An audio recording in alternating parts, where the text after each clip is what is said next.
Holly Corcoran is a 1988 East Stroudsburg University graduate and lives in Monroe County with her 5 Arabian horses.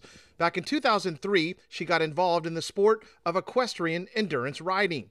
Over the last few months, she has been training her 2007 Arabian gelding Poet down in Florida for this month's Endurance World Championship in Pisa, Italy. She is part of the 5-member USA team making the trip to compete in this international event. There's a lot of strategy involved in endurance to begin with, just so you know. I mean, like I said, coming into the holds, you want to strip down as fast as possible, just like NASCAR. So you maintain efficiency in the ride and try to make every moment count so that the horse has to do the least amount of work over the terrain.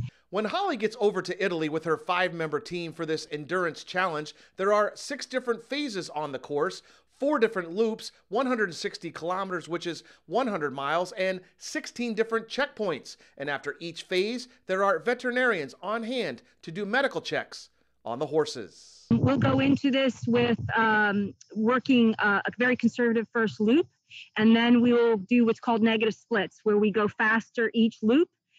Because we find that when the horse conserves energy at the beginning, they have more at the end. The COVID-19 pandemic pushed this World Championship back an entire year. In 2022, it's the World Equestrian Games in the Netherlands. Traveling, competing, and training horses has kept Holly busy. He's just amazing. He's a true athlete. He's the type, if you imagined a football player, he'd out there and just be out there making it look easy.